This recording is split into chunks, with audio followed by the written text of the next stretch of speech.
Hey everybody, welcome back. So this one is going to be for reptile and non-reptile keepers alike.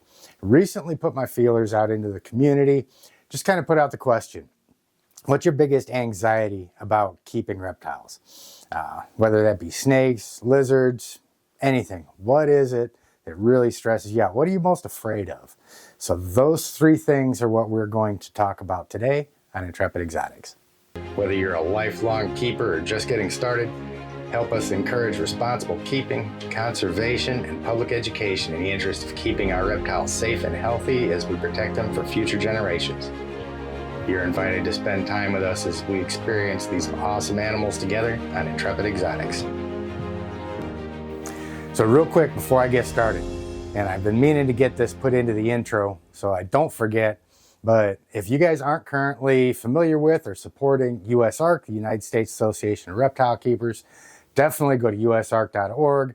Check out what they do. They do a lot for the reptile community. They do a lot for animal keepers in general. And it's really important that we stand behind them, support them in the work that they do for us. They've stopped a lot of bans, a lot of bad laws, and they're going to continue to do so. So definitely, if you're not already, get on board with them. And of course, if you're not already subscribed to this channel, jump down and do it because we've always got new content coming out. So the topic for today was, what are our worst anxieties about keeping our animals? Now, this is something that we hear quite a bit, especially when we're out in the community talking with folks that aren't familiar with them. Man, how can you keep this giant snake? How can you keep this 6-foot lizard? Aren't you afraid they're going to bite you? Aren't you, and all of these different questions and stuff come up from folks simply because they're not really familiar with it. So the things that we're going to hit on today, you may find there are a lot more similarities between the non-keepers and the keepers than you may think. Now, the first thing that we're going to talk about today, going in order of the least common all the way up to what the biggest concern is here at the end, is enclosures and husbandry.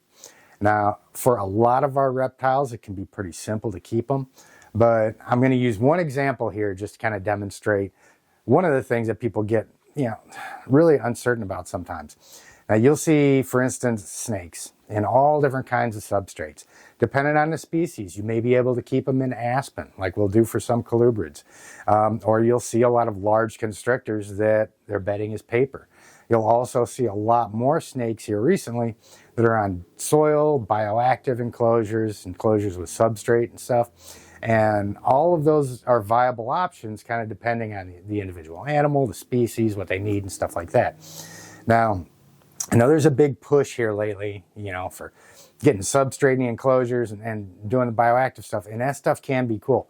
But I want to show you one pitfall here to doing that, which is one of the reasons why Chloe, my little rescue mainland reticulated python back here, is going to get her substrate downgraded pretty quick, because this is something you guys may see.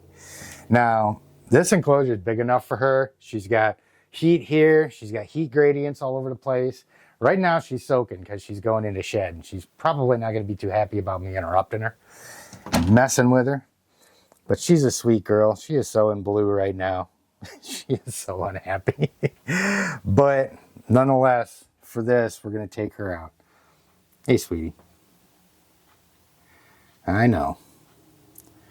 We're doing this again, and you just don't want to move. You'll see this in a lot of your snakes when they get ready to shed. You'll see them soaking in their water bowls and stuff like that. And you can see her color is really dulled out right now because of that. You're such a sweet girl. Her eyes are starting to haze over. And I don't know how cooperative she is going to be, but I want to get her nose pointed towards the camera here. Come on, girl. Let me turn around so she's looking at me. And you guys can probably see the dark spots on her nose right there. That is because this snake absolutely loves coming out and interacting and hanging out with her people. Problem is that we can't have her out every time she wants to come out. So there'll be a lot of time, especially if we're gone at work and stuff like that during the day. She can't get out. She may want to, and she'll start burrowing around in here like a little hog nose. And, you know, when she sheds, she's going to shed all that. She's going to slough all that stuff off of her nose. She's going to be perfectly clean again. And then she's going to start that whole process over again of wanting to get out, getting down into the substrate, and getting that stuff packed in her little heat pits and stuff, which we don't want to see. It's not really good for them. It's not necessarily going to hurt her. It's not something that I need to get in with a brush and start, you know, scrubbing out of there or anything like that. But it is something that we want to try to avoid, especially if you get a bigger snake that's more powerful, it starts pushing and stuff like that, then they can really grind that stuff up into their gums and whatnot, and it can result in some infections. So she is going to be okay, and she's going to be a little bit better once I get in and I clean all of that substrate out of there, and I just put paper down and some moss for the humidity and call it good. So the whole reason why I pulled her out was just to kind of demonstrate. For those of you that's, you know, you've got some anxiety, maybe you've got a snake that's just got a bare minimum substrate in there, you know, as long as their parameters are right, they've got enough room to move around in there and stuff, then substrate, a lot of times this stuff is for us more than it is for the snakes. We want to see those beautiful jungle-like enclosures and stuff like that. A snake can be just as happy without all of that stuff in there.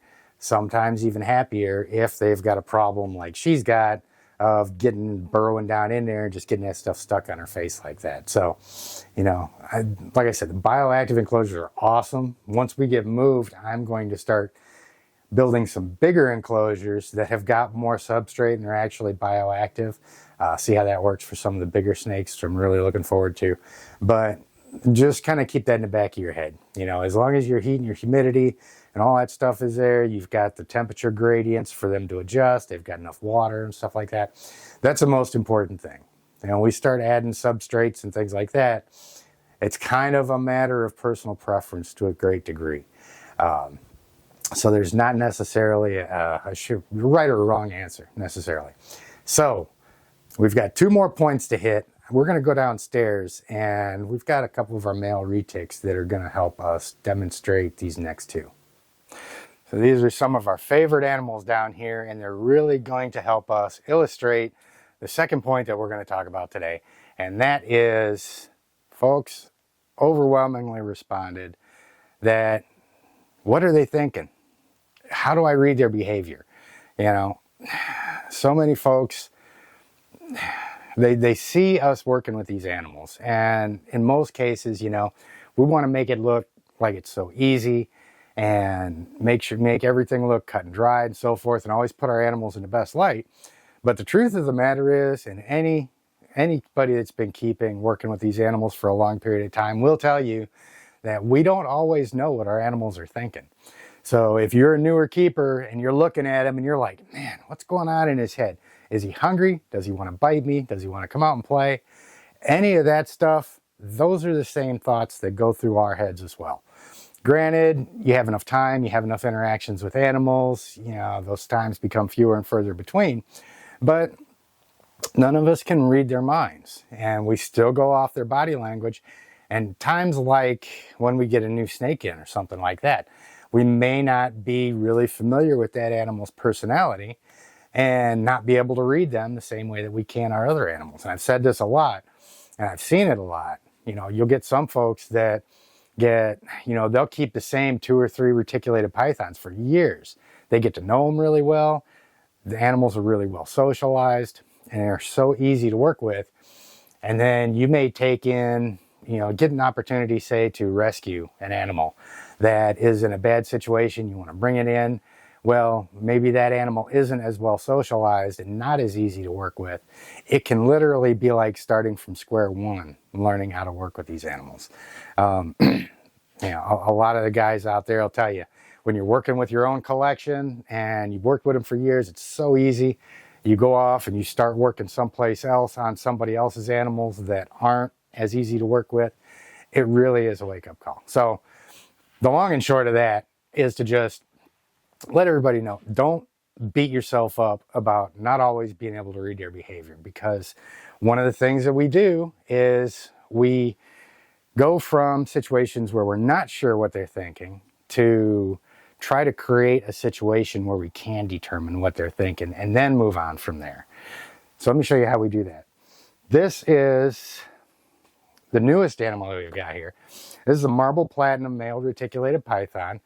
He came to us from Jeremy Turgeon over at Brassman Reptiles. He calls me up one day and says, "Hey man, I got one that'll be perfect for you."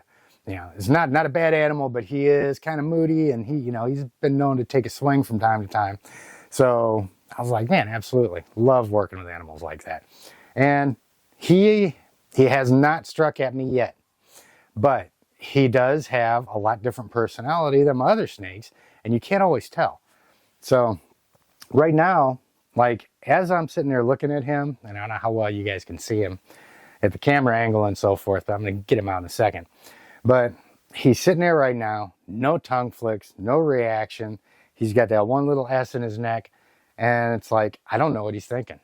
So for all of you guys that, maybe beating yourself up because you don't know what your animal's thinking, I'm telling you, I've worked with hundreds of retics. I don't know what this snake's thinking right now. So don't feel bad about it. So what we're going to do is this whole time that I'm doing this now, I'm observing what he's doing. So he sees me going for the door.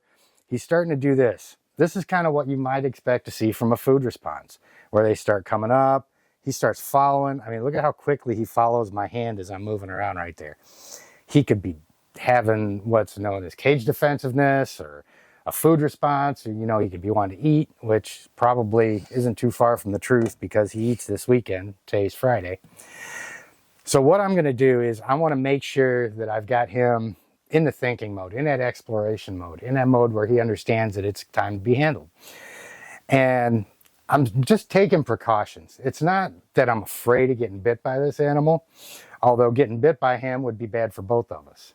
I'm going to understand why he bit me if something happens. All he's going to know is that he had to bite something and it was a bad experience. So it is pretty important to take precautions. We don't want to just go in there and ramble around with these snakes all the time just so that we can look like we're such skilled handlers. We want to give them time, take those precautions, be cautious with them. It's not an ego thing. It's respectful to them, and that's really the most important part. That's what makes it easiest. So I'm just going to open this up so that we can start to access him a little bit. And I don't want to be blocked off from him right now because I want to get him out and start handling him. So I'm going to go around to this side. And this is the point where you guys got to be careful. That transitioning over from here, now he's pointing straight at me. He's got that S in his back right there. Is he going to bite me? Is he not? I don't know. Well, let's find out. So he's just hiding underneath there right now. Come on, bud. And what I want to do is I want him to start coming out and exploring on his own. They talk about choice-based handling, which is, it's a really good thing to practice. And if you can get your animals to the point where they really kind of look for that interaction and get them doing that, that's a preferred way to do it. You'll see in the Sri Lankan video where that snake's just terrified. He's never going to come out and see me. I've got to go in and get him out and get him used to handling. This guy, there's times where I open it up and he comes right out. There's times where he just sits there and looks at me like he doesn't want to be messed with. So, again, like I said, I don't really know what his frame of mind is, so I'm just going to give him a second and see what he does. Now, of course, he's had all this time to sit there and stare at me, so there's no question what's coming, I don't think, in his mind. So what I'm going to do is just really gently, I want to get up under his chin a little bit and just get him moving around a little bit. Just want to get him moving. And I'm not tapping him necessarily. I'm just trying to get that thinking mode, get his mind starting to work and starting to want to explore a little bit. And I'm doing it safely. I'm going to reach in here right now with my hand and just get him a couple feet behind his head and keep this hook right here. So that way if he was to get wigged out by that or something and turn around and try and strike, he's more likely going to hit that hook. So just make some contact with him. And see, he's still just not giving me those real happy, curious. There we go. Now we're starting to get some more tongue flicks. Now see, there was that whole period of time there where I wasn't sure what he was thinking. And I'm just doing little, subtle, easy stuff to get him, get him to come around There we go. And see, now we don't need that hook anymore. He wants to explore. His mind's working now. He's like, okay, the door's open. I can come out and cause trouble. So come on out and cause trouble, buddy. And this guy in particular likes to hang on to this enclosure for dear life, which is easy to do on these vision cages because they've got all those little lips and stuff in there. So, you know, we took this animal from the point of, you know, I'm not sure what's going on in his head. I don't know if he hates me or if he loves me or what's going on here. And, you know, we just pushed him a little bit until we could figure out what's going on in his head. Now, you see it with a lot of guys, especially some of the folks that I work with. Once they get them out, you know, if they're having some difficulty getting comfortable with them, once they get out, they want to like, what are you doing? Okay. Well, he wants to go back in.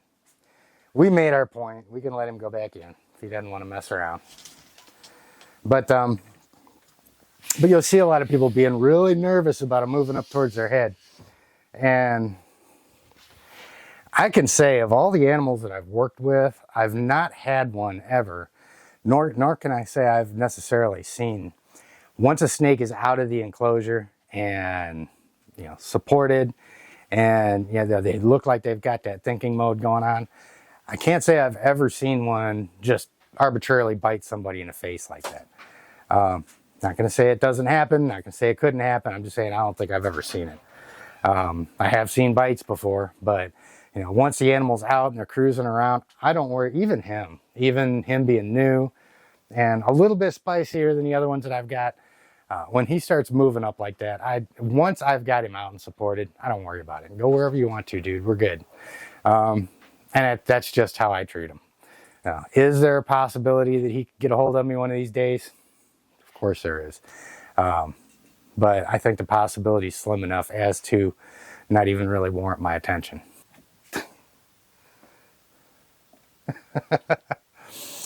Okay. So another thing, before we go into the very first most common thing that I heard, I want to point out some of the realisms of keeping these snakes. You know, I just got home from work, wanted to get this video put out, and I hadn't been downstairs. I brought my camera equipment down here. This is the first time I've been downstairs. Guess what I walked into? One enclosure needed to be cleaned. And now, all of a sudden, as soon as he goes back into his enclosure, he decides to leave me a present in there as well. So as soon as we get done with this, we're going to be cleaning enclosures, and he'll be coming right back out. That was another quick question I'll address too before we hit that, is you see people asking, is it normal for my snakes to pee on me when I take them out of the enclosure? Well, yes and no. Depends on the animal. Monty, my big retic back there, when I first got her, the first probably 6 months that I handled her, every time she came out, she soaked me. And then she finally just stopped. Other snakes that I've got, my Burmese, the Sri Lankan, of course, doesn't. He was musking just out of straight fear when I was working with him. He's over that now. Chloe, she's never done that. Neither of these males right here have done it. So, you know, it kind of depends on the animal. Some of them will, some of them won't. It's always a good sign when they don't, because it is one of the things that they do when they get a little nervous sometimes. But another thing to think about too is that, you know, if they're sitting there sedentary and as soon as they start moving around, if they've got anything in their bowels, that's the perfect time for it to start moving around and for them to drop it. So just something to consider. But this brings us to the number one thing that people are afraid of, and that is getting bit. And it's kind of funny because all the folks that, man, how is all that stuff coming out of you? Sorry. It just kind of overwhelmed me all of a sudden because he was doing it as I was recording. But I caught it, so we'll get it out of there quick. But anyway, like I said, it's one of the things that non-reptile keepers will always ask. They're like, aren't you terrified of getting bit? Well, to kind of start off with, for those of you guys that keep smaller snakes, if you keep ball pythons, corn snakes, king snakes, little 2, 3, 4 foot animals, my advice on that is to just don't worry about it at all. If you've got one that likes to strike at you about 15, 20 times, maybe don't put him right in your face and risk getting bit in the eye. But Bob has even struck and bit me in the side of the face before, and nothing but a little pinprick. That little guy, if you watch the series, I'll link that series in the end if you've never seen it. But when I first started handling 10 to 15 times, as soon as I'd start handling him throughout that whole session, he'd bite me. I'd walk out with little blood droplets all over the place. But it's not bad. It feels like maybe rough Velcro or something like that. They're not going to hurt you. The only caveats I'll add to that is if you've got, something like mangrove snakes or hognose snakes that are colubrids that are considered mildly venomous. And, if you've got a allergic reaction to bee stings and stuff like that, if one of those gets a hold of you and chews for a little while, you may have a little reaction to it, but it's probably nothing that's going to last more than a couple hours that will go away. Like I said, unless you have got an allergic reaction to stuff like that, bee stings, send you to the hospital type stuff. But if you got the smaller snakes, man, bites are bites. It's every situation. It's always the strike is scarier than the bite is. And proof positive of that is my little hognose over here is this long. And every single time I go in there and open that up and she hisses and strikes at me, I jump back. I can't help it. I think she does it just for fun because she knows all she's got to do is punch me with her nose. She doesn't even bite me with her teeth. She punches me with that little hognose nose. But I jump every time. So, there's no shame in reacting to a potential bite. Just kind of keep in mind, your smaller snakes, just let them bite you. Get used to it. You're going to both be better off in the long run for it. Now, I hear somebody saying, okay, yeah, that's fine for the ball pythons. I've got a 12-foot retic. I've got an 8-foot boa. These things got big teeth. Well, don't get bit. I know it's easy to say, but everything kind of ties into the end result that we look for. The enclosures, how they live, how comfortable they are. You deal with that, and then you deal with handling them and trying to read what they're thinking, read their behavior and so forth, and really pay attention to them and respect them, handle them confidently, just like we did with him right there. And those are the most important things. If you do that, that's going to lessen your chances of taking a bite. There's a couple real common ways that people take bites from their snakes. I think probably the first one is not recognizing a food response, opening the door, and you either go in with your hands and they've got a hot food response you haven't turned off, or you're feeding with your hands and they miss the prey item and they come in to get your hand, or the snake's defensive and just not really well socialized and it's afraid of you and you reach in and they go and pop you that way. See, those things right there are all things that we can mitigate just by paying attention to their behavior.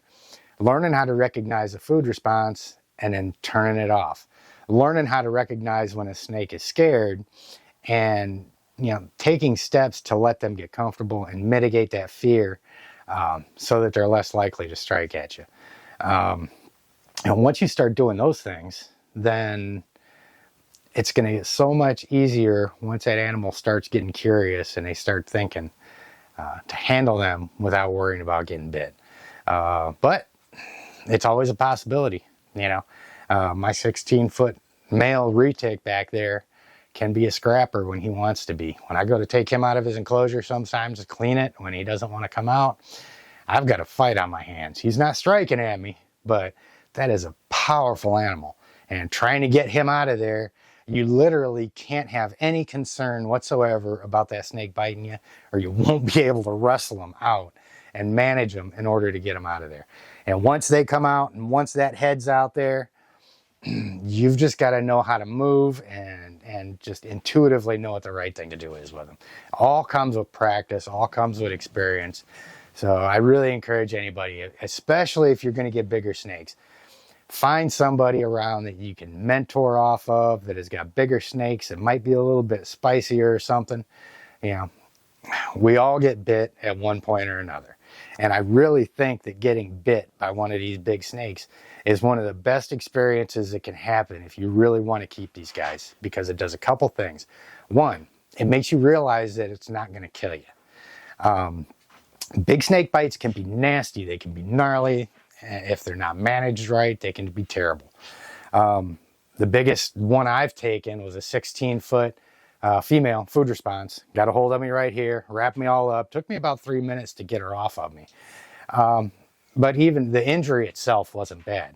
I had some rows of pinholes on there, and because I managed the bite right, I kept her head secure the whole time. I had somebody help unwind her off of me.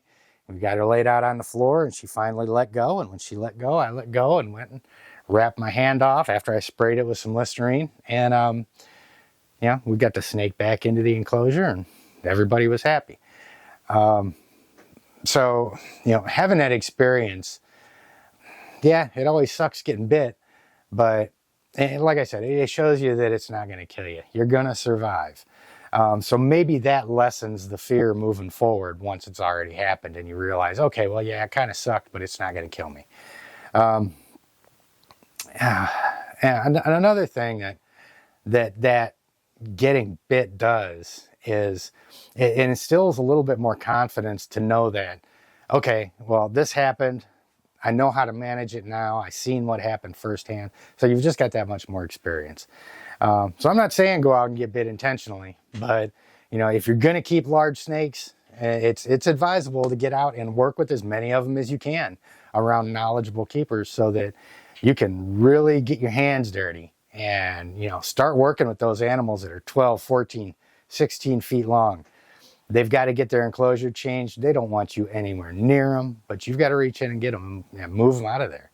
You know, show that you can't go in there with a snake hook and move a 60, 80-pound animal with that snake hook and expect everything to go well. Yeah, it's one of the things that I always say about big constrictors is, you know, we don't hook handle our reticulated pythons. We handle them with our hands. It's the only way to do it. It's the only way to build trust. And, you know, the hook poking and all this other stuff, you know, there's a time and a place for the use of the hook, and there's some reasons to have it there. But more often than not, I see it overused. And the best thing is to just use it just enough to where you can start shifting that animal's frame of mind and just get them into that thinking mode, that exploring mode. And then you don't have to worry about anything. You know, as long as you don't step on their tail, you're good. So anyway, that's a long-winded way of running over the 3 things that are the most common anxieties for snake keepers. Like I said, I'm going to put the Sri Lankan playlist at the end of this video. We've also got another series that we're doing with our new Tegu. There will be another video with him coming out this weekend. It's supposed to be nice this weekend. My Nile monitor is coming outside to play. All my big snakes are coming outside to play. It's going to be a real busy weekend here. I'm going to record as much of it as I can and try and get it put out, because I have been really under the weather the last couple weeks. It's really nice. Today is like the first day that I don't feel like I'm going to die.